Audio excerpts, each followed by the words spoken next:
Hoje vamos falar sobre a aparição de Maria em Lourdes, em 1858. Vou deixar um link na descrição falando sobre a diferença entre comunhão dos santos, intercessão de anjos e santos e espiritismo. Esta última prática, consulta aos espíritos, é uma abominação aos olhos do Senhor. Vamos começar com o contexto histórico. Em 1858, a fama da grande aparição em La Salette já completara 12 anos e fazia 10 anos que o imperador Napoleão III estava no poder. Para a surpresa de muitos, embora exercesse poder ditatorial direto e ninguém ousasse contrariá-lo, ele se mostrava uma força inspiradora. Sob seu governo, a França alcançou rápido progresso material. A construção de estradas de ferro foi fomentada e, pela primeira vez, redes ferroviárias começaram a unir a nação em um todo interligado. Cidades foram reconstruídas. O imperador em pessoa replanejou Paris e orientou a construção dos bulevares amplos e dos parques espaçosos agora bem conhecidos. Napoleão autorizou os primeiros bancos de investimento. A expansão das construções deu emprego a milhares de pessoas e a economia prosperou. No princípio, as especulações estrangeiras de Napoleão também foram bem-sucedidas e o Segundo Império parecia estar a caminho. Catarina Labouré ainda não morrera e o público ainda não conhecia sua história completa. A fama de La Salette parecia segura e ninguém imaginava que outra aparição mais notável que aquela logo fosse ocorrer. Estamos nos referindo às duas aparições marianas próximas a esta, a de Nossa Senhora das Graças e a de Maria em La Salette. Continuando. Portanto, os franceses ficaram atônitos quando, em fevereiro de 1858, começaram a se espalhar rumores entusiasmados de que Nossa Senhora estava de volta e, de novo, em um lugar de poucos tinham ouvido falar. Lourdes situa-se na região Bigorre do sudoeste da França, nas encostas setentrionais dos Pirineus, admirável cadeia de montanhas entre a França e a Espanha. O lado francês dos Pirineus recebe chuvas abundantes e sempre foi famoso pelo lindo cenário, as torrentes caudalosas chamadas gaves e a abundante água mineral. Havia tempo que muitas das fontes minerais tinham se transformado em balneários elegantes, nos quais os ricos se reuniam e, com isso, traziam dinheiro e empregos. Contudo, em toda parte, ainda existia pobreza, uma pobreza assustadora. A cidadezinha de Lourdes não possuía uma fonte de água mineral e, portanto, estava privada de qualquer esperança de benefícios econômicos.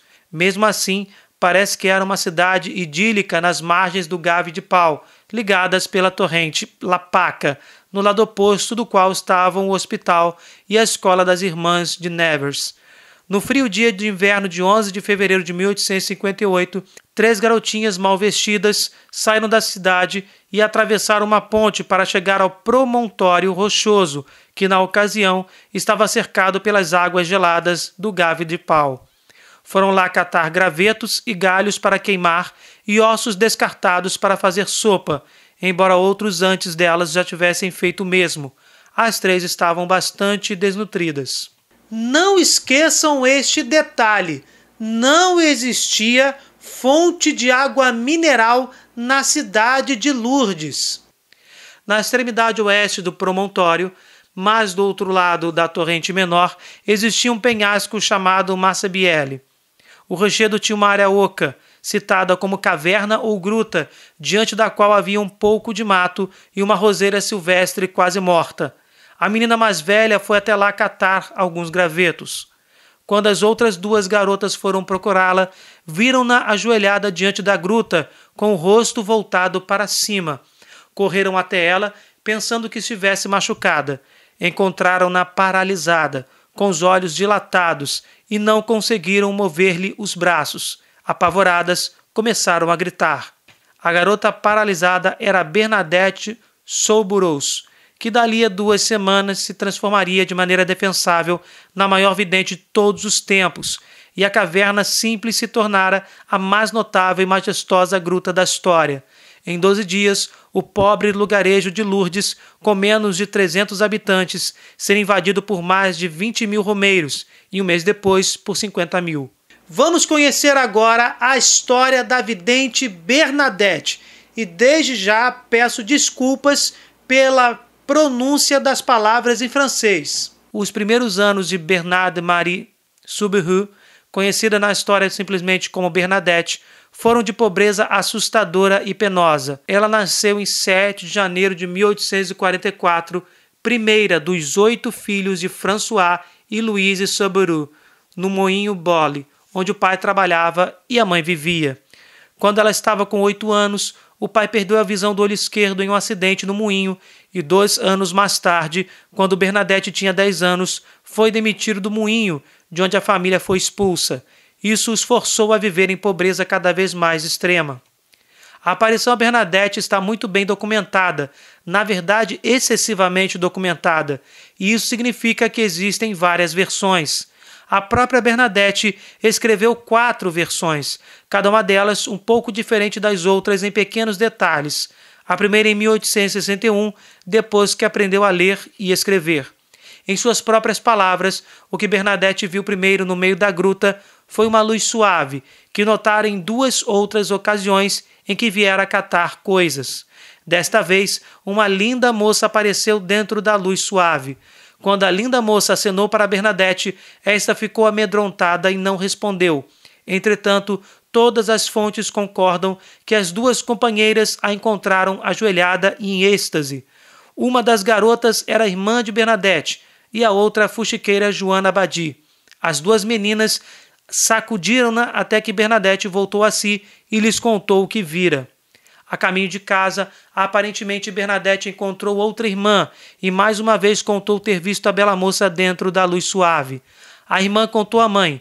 Joana Badi espalhou pela cidade que Bernadette tivera uma visão e estava maluca. Por causa disso, diversas moradoras vieram informar-se com sua mãe. A mãe de Bernadette ficou muito contrariada e o mesmo aconteceu com o pai.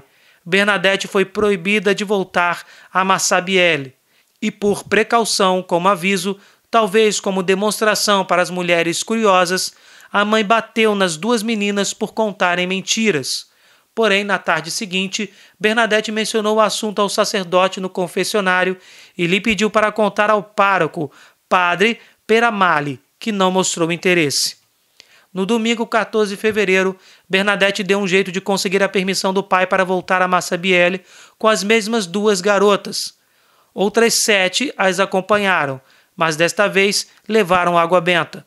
Bernadette ajoelhou-se diante da gruta, rezou e logo viu de novo aquero, que no dialeto bigordã local significa aquela. Desta vez, ela aspergiu a senhora com água benta, o que aparentemente fez aquero sorrir. Neste momento, Joana Badi, que subira no alto de Massabielle, acima da gruta, empurrou para baixo uma grande pedra que caiu perto de Bernadette. Mas Bernadette estava paralisada, em êxtase, e já não respondia aos gritos das companheiras. As meninas não conseguiram despertar Bernadette e entraram em pânico. 2 ou mais correram à vila, onde pediram ajuda a um moleiro local, que voltou com elas e carregou a inconsciente Bernadette, que sorria para algo que ninguém mais via, até seu moinho, onde ela, aos poucos, recobrou os sentidos. Enquanto isso, Joana Badi mais uma vez espalhou mexericos por toda a cidade. A mãe de Bernadette ficou abaladíssima e muito preocupada com a sanidade mental da filha. O sentimento predominante no lugar era de desaprovação, e na segunda-feira, depois das aulas, zombaram e caçoaram de Bernadette na rua, e uma mulher que ela não conhecia deu-lhe um tapa por encenar comédias. Mas uma senhora abastada, que às vezes contratava sua mãe como criada, interveio, e por sua influência ficou acertado que levariam Bernadette de novo à gruta. Bem cedo, no dia seguinte, terça-feira, 16 de fevereiro. Desta vez, deram lápis e papel para Bernadette pedir a aquero que escrevesse seu nome. Terça-feira cedo, Bernadette visitou a gruta pela 3ª vez, mas agora acompanhada de um grupo muito maior de pessoas em silêncio, que se acotovelavam para chegar a pontos convenientes na beira do rio em frente ao rochedo de Massabielle. Algumas destas testemunhas levavam terços, provavelmente para afastar o mal. Bernadette ajoelhou-se e entrou em transe. Ninguém além dela viu nada, mas apesar disso, 2 adultos próximos pediram-lhe para não se esquecer de perguntar o nome de Aquero, ou Aquero. Em transe, Bernadette mandou que ficassem quietas. Depois de algum tempo, Bernadette saiu do transe sem ter obtido o nome. Quando lhe perguntaram por quê, Bernadette respondeu: "Eu lhe perguntei, mas ela disse que não era necessário." Depois de alguns momentos de silêncio interrompido por murmúrios das testemunhas ali reunidas, Bernadette falou: "Mas ela me disse, quer ter a bondade de vir aqui durante 15 dias? Não prometo fazê-la feliz neste mundo, mas no outro." A aparição sem nome tinha falado, e falado deste mundo e do outro. Assim começou o que às vezes é citado como a quinzena de aparições, em número de 15 ou 16, dependendo da fonte consultada. É certo que a aparição seguinte foi a quarta. E também é certo que quando Bernadette aproximou-se novamente da gruta, estava acompanhada de 100 ou mais pessoas. Quando a notícia da aparição se espalhou, toda a população de Lourdes ficou interessada, com um número considerável de atraídos dos lugarejos vizinhos. No meio dessa quinzena, o número de pessoas reunidas ultrapassava 8.000 e, a certa altura, o acotovelamento era de tal magnitude que soldados armados tiveram de escoltar Bernadette até a caverna, então e para sempre chamada a Gruta. Milhares de pessoas já seguiam a vidente por causa das aparições, e o nome da mulher que apareceu sobrenaturalmente, Aquero ou Aquero, continuava um mistério. E esse detalhe vai ser muito importante, não se esqueçam disso. Vamos conhecer agora as primeiras investigações, que foram de policiais e não de membros da igreja. Interrogatórios de videntes fazem parte da ação dramática das aparições, mas os concernentes a Bernadette estão bem registrados. Um dos fatos principais é que o vigário cantonal de Lourdes, Abbé Peramale, descrito como austero, severo e inflexível, manteve-se à distância da situação. Referia-se a Bernadette com as mais profundas suspeitas, e é possível que encorajasse a polícia a ameaçar prendê-la por perturbar a ordem pública. Assim, os primeiros inquisidores de Bernadette foram os policiais da localidade. Depois da quarta ou sexta aparição, o delegado de polícia Jacomé ordenou que a trouxessem diretamente à casa dele, no centro da cidade. Em sua maioria, os relatórios afirmam que ele a achou modesta, sincera, sem estar atrás de dinheiro ou atenção, mas, por outro lado, incompreensível. As fontes dão versões diferentes do encontro com Jacomé, mas elas são, em grande parte, inventadas, pois ninguém estava presente para notá-lo diretamente. Porém, todas concordam que no primeiro encontro ou no segundo interrogatório, o delegado Jacomé perdeu a paciência, submeteu-a a arbitrariedades humilhantes e, por fim, proibiu-a de voltar a Massabielle, ameaçando prendê-la se o fizesse. Entretanto, o segundo interrogatório por Jacomé acabou de maneira imprevista por causa das multidões iradas reunidas do lado de fora, que aparentemente ouviram os berros de Jacomé e começaram a vaiar e a exigir a soltura da vidente. No dia seguinte, Bernadette ignorou a proibição e, acompanhada por uma multidão ainda maior, voltou a Massabielle. Mas a aparição não se manifestou. Ao mesmo tempo, quando percebeu a força crescente da opinião pública e quando também surgiram argumentos a favor da vidente, o prefeito de Lourdes desafiou a proibição policial.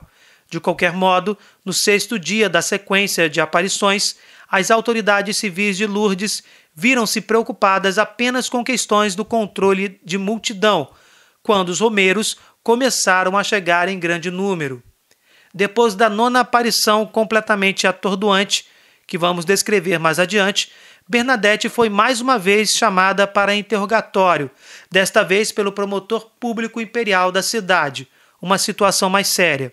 Mas esse encontro não deu muito certo, aparentemente porque, ao ouvir as respostas e declarações incompreensíveis de Bernadette, o promotor perdeu o fio de seus argumentos e ficou aturdido. Mais uma vez, a multidão bem maior do lado de fora exigiu a soltura da vidente e, além disso, ridicularizou e zombou do promotor, espalhando que ele sofria de dança de São Guido, doença que causa tremores, e que as velas da casa dele acenderam-se sozinhas, enquanto Bernadette estava lá. Abalado, o promotor público imperial ficou feliz em soltar a menina. Posteriormente, Bernadette foi chamada de novo, desta vez pelo magistrado examinador e pelo comandante regional da polícia de Tarbes, uma cidade próxima. Contudo, parece que o assunto principal deste encontro não era Bernadette, nem a natureza da aparição, mas sim a forma de controlar as multidões que a essa altura haviam começado a inundar toda a região ao redor de Lourdes e de Tarbes. A distância que Padre Peramale colocara entre as aparições à igreja começou a se estreitar em consequência da 13ª aparição, em 2 de março, na qual Aquero pediu a Bernadette para dizer aos padres que o povo deveria vir à gruta em procissão e que uma capela deveria ser construída ali. Eram notícias eletrizantes, em uma situação que já estava bastante carregada. Para transmitir esta mensagem, Bernadette foi à residência do padre Peramale, acompanhada de 2 tias, irmãs de sua mãe, e seguida por uma multidão de aproximadamente 2.000 pessoas. Será que o padre gostou de uma multidão de 2.000 pessoas, aproximadamente 2.000 pessoas, em frente à sua casa? Padre Peramale não gostou da delegação formada pelas 3, aparentemente porque certa vez expulsaram as 2 tias da escola dos filhos de Maria, depois que ambas engravidaram antes do casamento. A ira dele deixou Bernadette tão confusa e intimidada que ela saiu de sua presença com as tias, sem se lembrar de transmitir-lhe os pedidos de Aquero. Foi então decidido fazer um sacristão amigo enfrentar a ira do padre, e quando o sacristão finalmente apresentou os pedidos da senhora ao sacerdote, Padre Peramale viu-se obrigado a tomar decisões em nome da igreja. Padre Peramale exigiu que Aquero dissesse seu nome. Algumas fontes declaram que também exigiu que ela fizesse florescer imediatamente, no frio do inverno, a roseira quase morta que havia na frente da gruta. Outras fontes omitem a referência à roseira ou declaram que ela não existia, mas é provável que a existência da roseira fosse real, pois a menção dela está incluída nos primeiros rumores que Joana Abadi espalhou pela cidade, que a senhora apareceu acima e ao lado da roseira. E o nome de Aquero? Será que dessa vez Bernadette conseguiu descobrir o verdadeiro nome da mulher que apareceu diante dela de forma sobrenatural? Depois da 15ª aparição, porém, é quase certo que não se encontrassem provas da existência da roseira, em grande parte porque muitos dos 8.000 romeiros que desejavam uma lembrança haviam pegado tudo que podia ser levado como recordação. Se a roseira tivesse florescido, teriam arrancado as flores como relíquias, depois os talos e caules e até as raízes. O pedido do nome feito por Padre Peramale foi transmitido a Aquero durante a 15ª aparição. Mais uma vez, o nome não foi dado. É bem provável, como muitos alegaram, que Padre Peramale agora sorrisse consigo mesmo por causa desse anticlímax.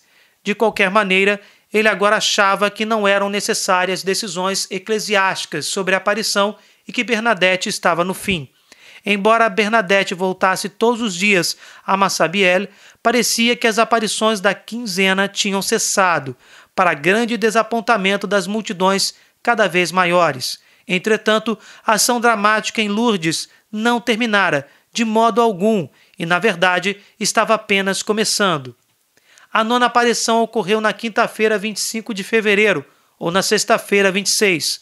Durante a aparição, Bernadette, que estava ajoelhada, levantou-se inesperadamente sem sair do êxtase. Primeiro, virou-se e ficou de frente para o gave. As 3.000 pessoas que a essa altura formavam a multidão ficaram em silêncio.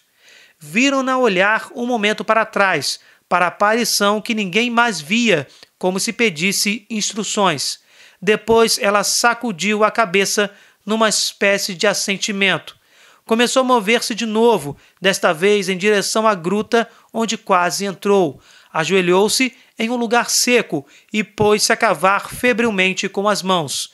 Quase no mesmo instante, uma água barrenta começou a jorrar na depressão rasa que ela cavara. Bernadette bebeu um pouco dessa água, lavou o rosto com ela e arrancou e comeu um pouco de capim das bordas do buraco lamacento. Levantou-se e saiu da gruta com o rosto coberto de lama e ainda mastigando o capim. Alguns dos observadores próximos começaram a rir às escondidas e outros disseram que finalmente ela enlouquecera. Seguiu-se um pandemônio com gritos de "prendam-na!". Bernadette teve de ser escoltada até uma casa na rua da Petit Fosse, na cidade. Só ao chegar a salvo nessa casa, ela contou que Aquero a mandara cavar no lugar seco e dissera: "Beba água e se lave na fonte e coma a grama que estiver ali." Ainda naquela mesma tarde, os que chegavam a Massabielle viam um novo filete d'água que brotava da gruta rochosa e corria para o Gave. Na verdade, a torrente aumentava enquanto olhavam. No dia seguinte, a fonte estava produzindo 25 mil galões de límpida água doce a cada 24 horas. Impressionante. Vivia em Lourdes um simples cavouqueiro chamado Louis Burrit. Segundo confirmação médica, ele sofria de amaurose incurável, estava ficando cego. Louis Burrit pediu que lhe trouxessem água da fonte. Banhou os olhos quase cegos nessa água e voltou a ver, fato confirmado pelo médico do lugar. Na manhã do dia seguinte, essa notícia eletrizante inspirou Jane Crassus, que havia 10 anos tinha uma das mãos paralisada, a ir a Massabielle. Ali, ela mergulhou a mão inválida na água por alguns momentos e, quando ergueu para todos verem, a mão voltara a ser normal. As notícias desses milagres espalharam-se rapidamente. Houve uma explosão de aplausos entre as milhares de testemunhas reunidas em Massabielle. O tumulto logo se espalhou por toda a cidade, onde os sinos das igrejas começaram a tocar. As pessoas amontoavam-se, gritavam e soluçavam nas ruas e ouvia-se a comoção à distância no campo. Quando milhares tentaram chegar até a água, houve distúrbios na gruta. E instantaneamente aconteceram mais curas. Policiais, agora acompanhados por soldados, chegaram para tentar manter a ordem. Foram sobrepujados pelas multidões e, de qualquer modo, a maioria deles juntou-se às massas na tentativa de beber a água. Esse fato é impressionante. Uma fonte de água mineral encontrada por Bernadette, indicada pela mulher que lhe apareceu de forma sobrenatural. E ainda mais, esta fonte era milagrosa. Através do consumo desta água, muitas foram as curas, e curas inexplicáveis pela ciência, verdadeiros milagres. Esta fonte, inclusive, foi um fato muito importante para autenticar a aparição. Porém, durante a 16ª aparição, em 25 de março, festa da Anunciação, uma questão religiosa inevitável entrou nos acontecimentos dramáticos. Na manhã desse dia, Bernadette acordou muito cedo, com grande desejo de revisitar a gruta. Os pais fizeram-na esperar até às 5 horas da manhã, quando ela saiu com a família, seguida por um grupo grande de pessoas. Bernadette tinha ido a Massabielle todos os dias desde a última das aparições da quinzena, mas durante o que se chamou de calmaria de 3 semanas, a aparição não se deixou ver. Desta vez, Aquero apareceu.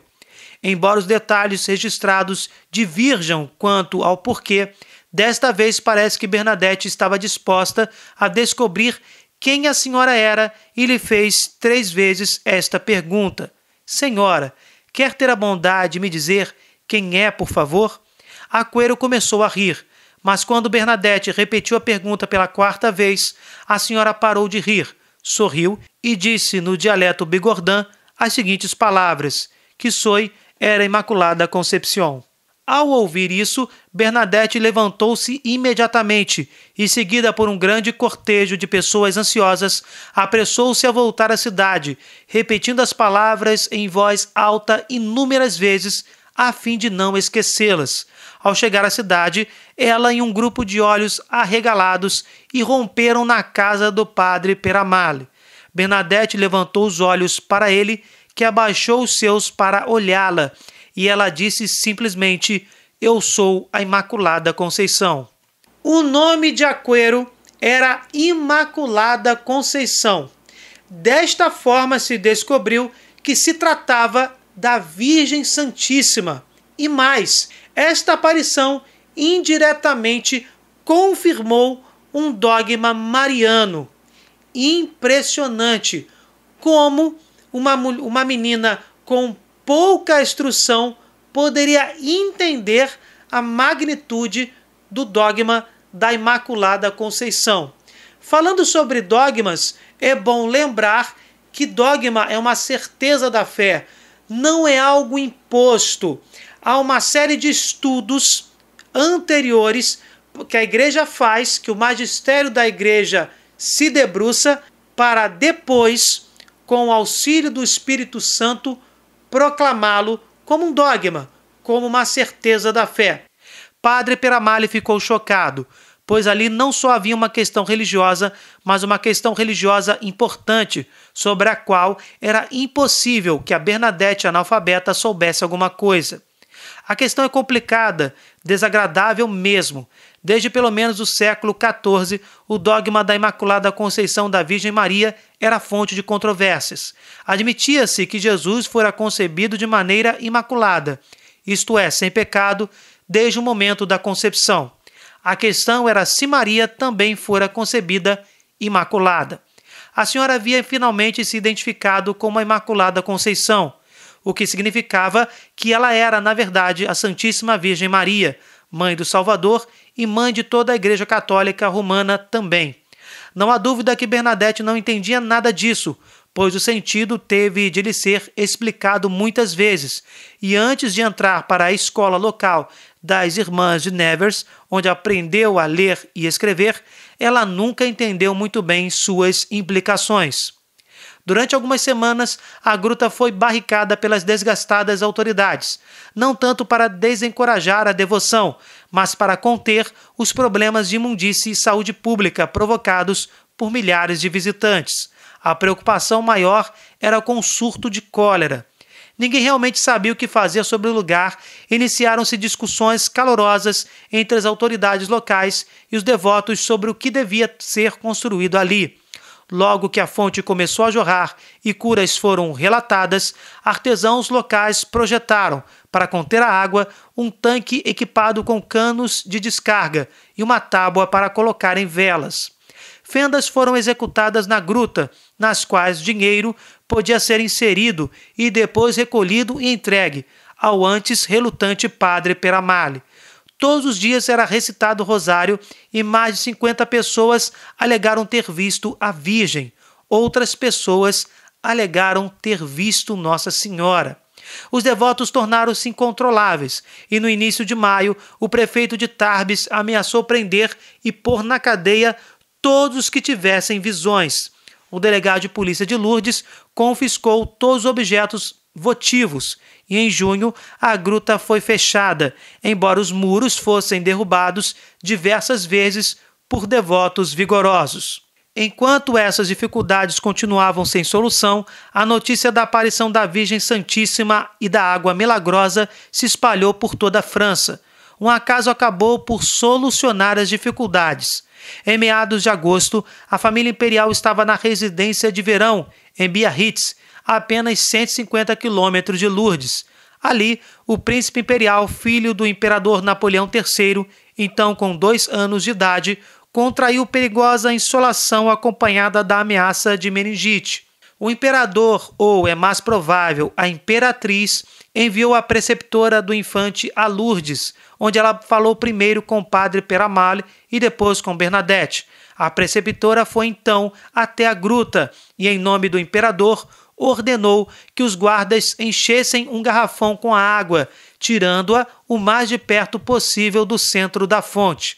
Os guardas esforçaram-se ao máximo para cumprir essas ordens.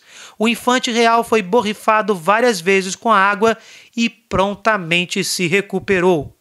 Dados históricos comprovados. Em outubro, cheio de gratidão, o imperador Napoleão III em pessoa ordenou que os funcionários de Tarbes e Lourdes removessem permanentemente as barricadas em volta da gruta, o que era mais que uma sugestão para não interferir no acesso do público a ela. Em novembro, o bispo de Tarbes nomeou uma comissão de inquérito que levou 4 anos para realizar todas as suas audiências. Além das questões teológicas envolvidas, a comissão levou, sem dúvida, em conta o interesse decisivo do imperador, as oferendas abundantes e as crescentes vendas de imagens votivas. Desde o início, a comissão do bispo ficou profundamente impressionada com a sinceridade de Bernadette e sua firmeza e lucidez. O filho de Napoleão III, curado pela água milagrosa de Lourdes. Chega a ser desconcertante as implicações históricas desta aparição, incluindo os atos do imperador referentes ao local da aparição após a cura de seu filho. Vamos ao resultado das investigações feitas pela própria Igreja. Em 1862, Monsenhor Lawrence, bispo de Tarbes, publicou a conclusão esperada.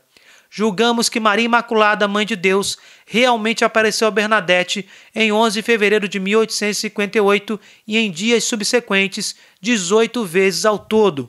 Os fiéis têm motivos para crer que isso é incontestável. Autorizamos a devoção a Nossa Senhora da Gruta de Lourdes, em nossa diocese, e, em conformidade com os desejos da Virgem Santíssima, expressos mais de uma vez durante as aparições, propomos a construção de um santuário no terreno da gruta que o bispo de Tarbes acaba de adquirir. O documento do bispo também proclamou milagrosas 7 das curas que aconteceram em 1858. A resposta dos veículos de comunicação, que já era grande, tornou-se enorme. Assim, surgiu o maior santuário de cura da história europeia. Milhares de curas têm ocorrido ali, embora só 64 tenham sido oficialmente reconhecidas até 1970.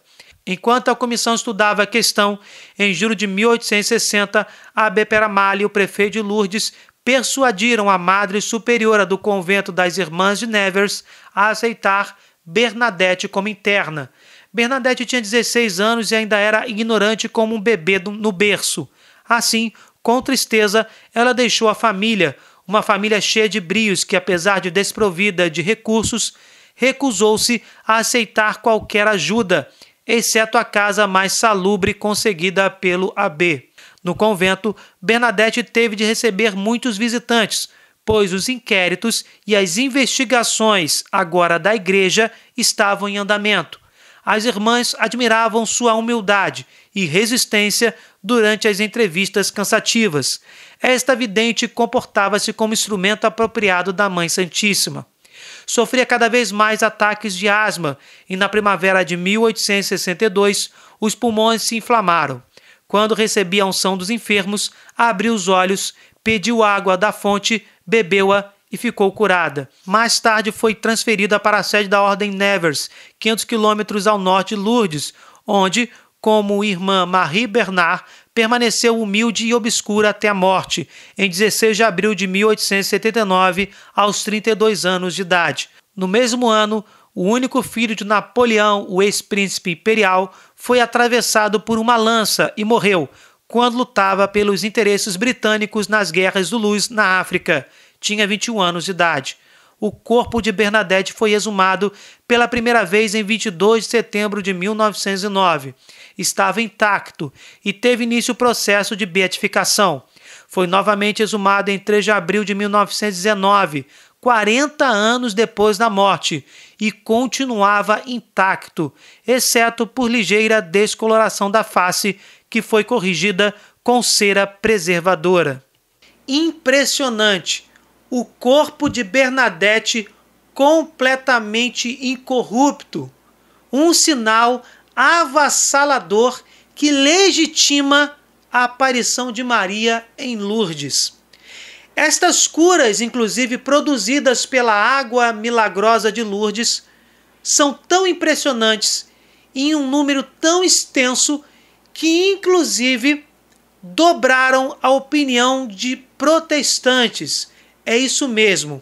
Diante de todo esse conjunto de curas, os protestantes se manifestam e se perguntam sobre a importância que eles dão a Maria no projeto de salvação de Deus para a humanidade. Em Lourdes, já foram registrados 70 mil casos de curas cientificamente inexplicáveis, examinados em 150 anos desde a primeira aparição, onde somente 67 curas foram reconhecidas como milagres pelo Vaticano. A cautela da Igreja é absurda. Vejam, 70 mil casos inexplicáveis cientificamente. Naturalmente, são milagres.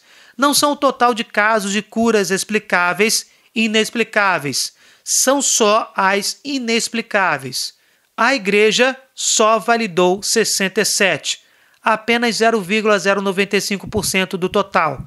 São milagres pouco divulgados, mas existem e mudam a vida das pessoas.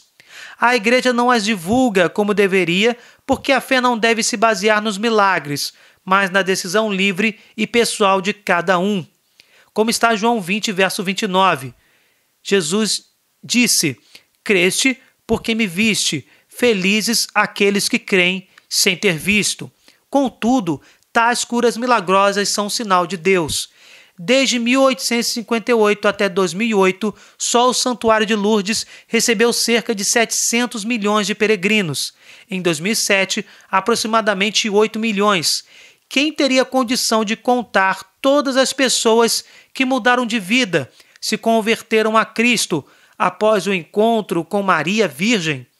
Estas curas e estas conversões são um grito tão forte na história da humanidade que até os protestantes se rendem a tanta graça.